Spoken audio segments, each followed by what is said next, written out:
Hai guys, ketemu lagi sama aku Rizka Dila. Hari ini ada berita terbaru yaitu Erling Haaland mencetak hat-trick dan membawa Manchester City menang di laga derby Manchester. Sementara itu Real Madrid gagal meraih kemenangan setelah ditahan imbang oleh Osasuna dengan skor 1-1. Simak selengkapnya di Cetak Gol Harian berikut ini.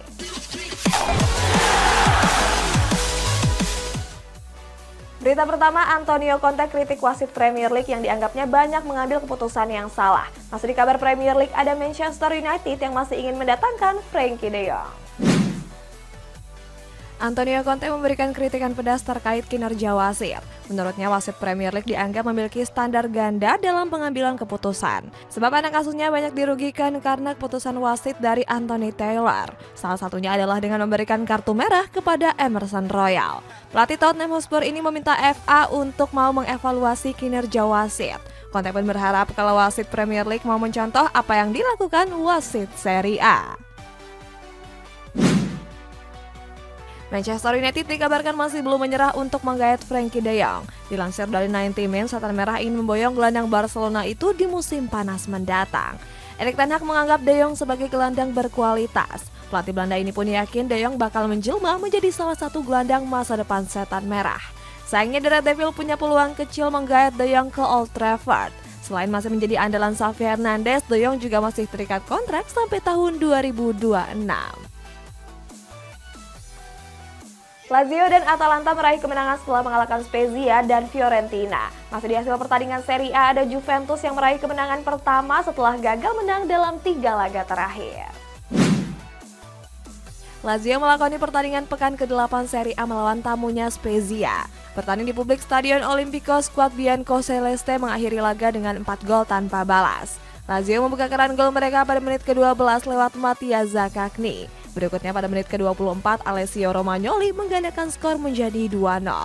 Di babak kedua, Sergej Milinkovic-Savic mencatatkan brace sekaligus menutup keran gol Lazio. Lazio kini bertengger di peringkat 3 klasemen dengan menorehkan 17 poin. Atalanta melanjutkan tren kemenangan mereka di pekan ke-8 Serie A. Bermain di hadapan para pendukung, skuad Ladea sukses mengalahkan Fiorentina dengan skor tipis 1-0. Satu-satunya gol pada laga ini dicetak lewat Ademola Lookman pada menit ke-59. Fiorentina sebenarnya tampil mendominasi dengan mampu melewaskan 16 tembakan. Akan tetapi Fiorentina gagal mencetak gol penyama kedudukan. Kemenangan ini pun membuat Atalanta tampil nggak terkalahkan dalam 8 pertandingan secara berturut-turut. Juventus meraih kemenangan pada pekan ke-8 Serie A menghadapi Bologna. Pada laga tersebut, Dusan Vlahovic dan kawan-kawan mampu menang dengan 3 gol tanpa balas. 3 gol Juventus dicetak lewat Filip Kostic, Dusan Vlahovic, dan Arkadiusz Milik. Ini merupakan kemenangan pertama Juventus setelah gagal menang dalam 3 laga berturut-turut. Walaupun meraih kemenangan, Bianconeri masih tertahan di peringkat 7 klasemen. Untuk bisa naik ke papan atas, Juventus harus memenangkan beberapa pertandingan ke depan. Dan inilah klasemen sementara Serie A sampai pekan ke-8. Manchester City memenangkan laga derby Manchester di mana Erling Haaland meraih hat-trick. Nah, bicara soal Haaland, dia menjadi pemain pertama Premier League yang meraih hat-trick di 3 laga kandang berturut-turut. Manchester City menjalani laga derby Manchester di Etihad Stadium. Pada laga tersebut, Erling Haaland dan kawan-kawan menekuk sang rival MU dengan skor 6-3. 6 gol The Citizens dicetak lewat hat-trick dari Erling Haaland dan 3 gol dari Phil Foden. Sementara 3 gol Setan Merah dicetak lewat Anthony dan brace dari Anthony Martial. Ini merupakan kekalahan pertama Setan Merah setelah sebelumnya tampil nggak terkalahkan dalam 5 pertandingan. Selain itu juga gagal naik ke zona Liga Champions. Inilah klasemen sementara Premier League sampai pekan ke-9.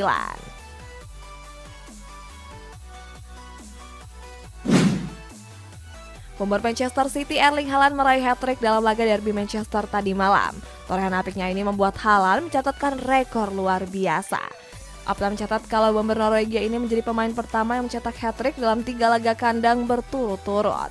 Hat-trick ini berhasil dia raih di ketiga klub yang berbeda, mulai dari Crystal Palace, Nottingham Forest, dan Manchester United.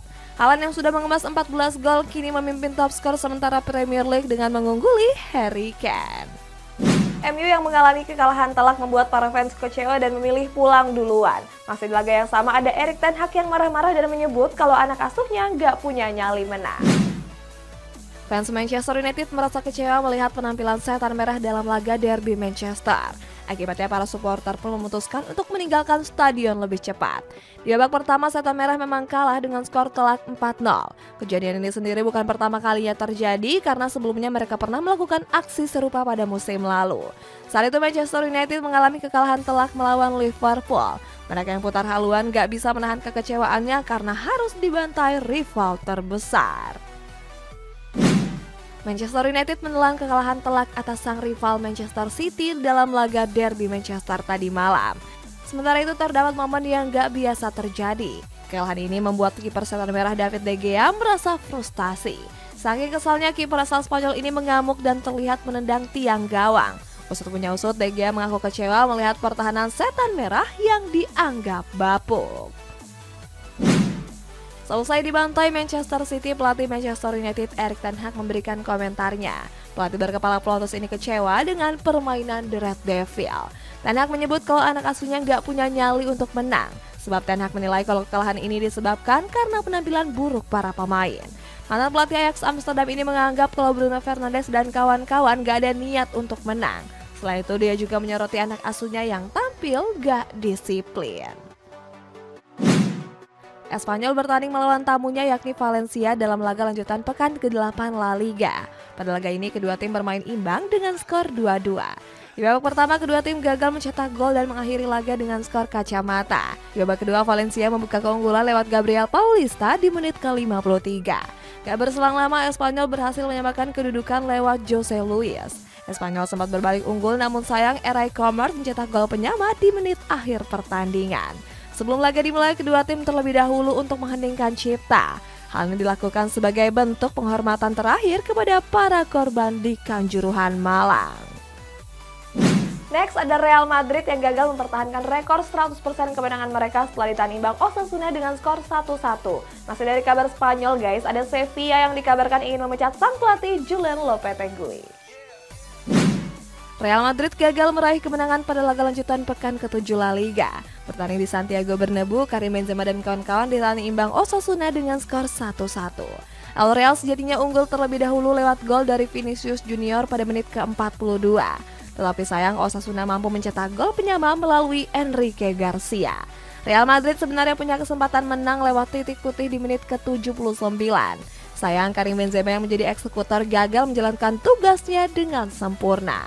Dengan begitu El Real gagal mempertahankan rekor 100% kemenangan mereka. Setelah itu anak asuh Carlo Ancelotti ini juga gagal menyalip Barcelona yang kini berada di puncak klasemen. Inilah klasemen sementara La Liga sampai pekan ke-7.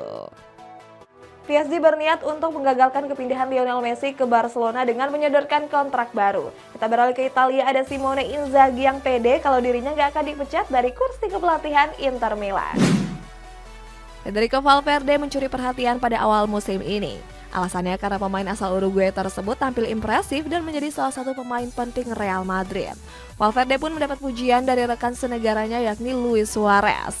Mantan pemain Barcelona ini merasa kagum dengan kehebatan Valverde dan menyamakannya dengan Steven Gerrard. Sang pelatih Carlo Ancelotti sepakat dengan perkataan Suarez. Akan tetapi pelatih asal Italia ini bilang kalau Valverde akan menjadi pemain yang bisa melebihi torehan Gerrard.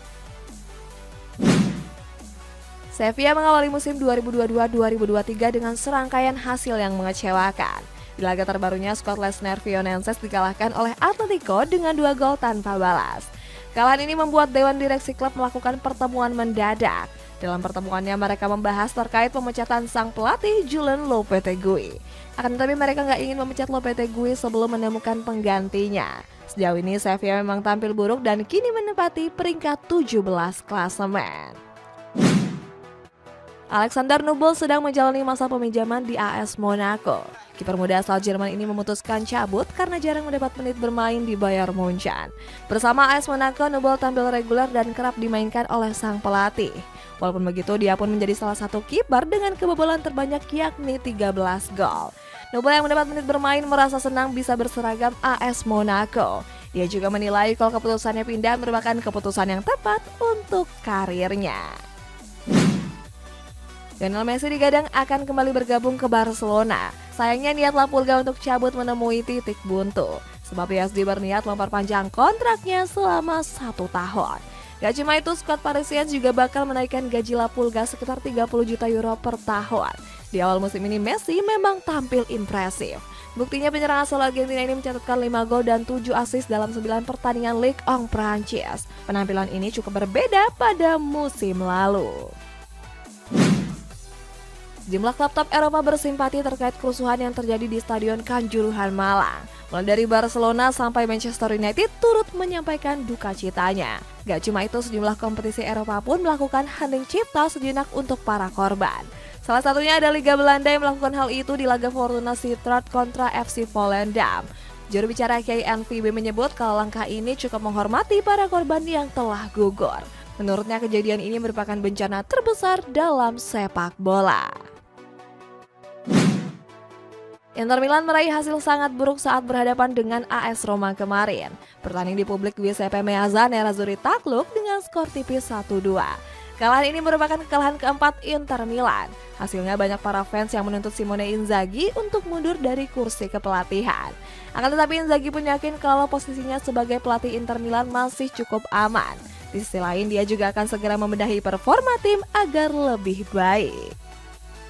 Berita selanjutnya, Timnas Futsal Indonesia lolos ke babak 8 besar dan akan berhadapan melawan Jepang. Di kabar penutup masih dari tanah air, ada Presiden FIFA yang menyampaikan bela sungkawa terkait kerusuhan di Kanjuruhan.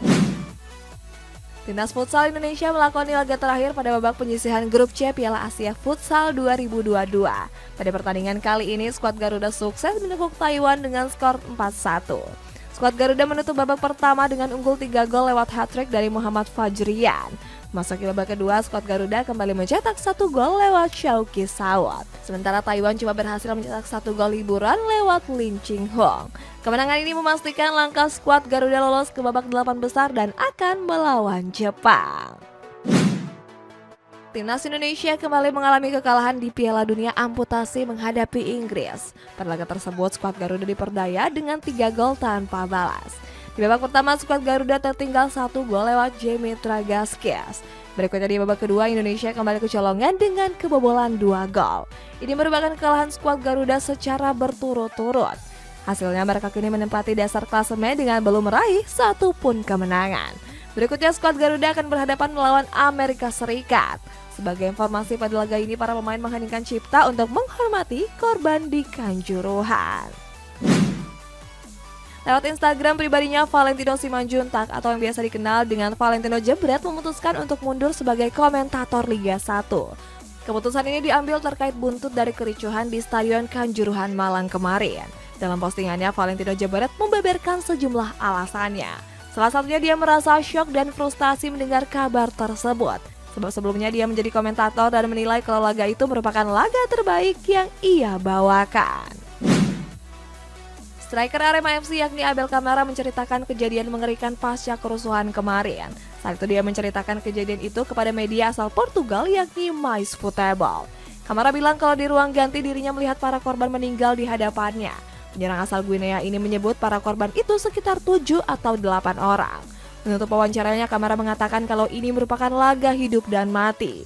Dia pun meminta maaf kepada para supporter karena gagal meraih kemenangan. Presiden Joko Widodo menyampaikan duka cita mendalam atas tragedi di Stadion Kanjuruhan kemarin. Jokowi pun langsung menginstruksikan untuk menghentikan sementara kompetisi Liga 1. Jokowi juga meminta PSSI dan penyelenggara Liga mau berbenah secara menyeluruh. Dia berharap kalau tragedi Kanjuruhan merupakan tragedi terakhir dalam sepak bola Indonesia. Sebelumnya sebanyak 125 orang meninggal dunia dalam tragedi tersebut. Jokowi pun memerintahkan Menteri Kesehatan untuk memantau pelayanan medis agar mendapat perawatan terbaik.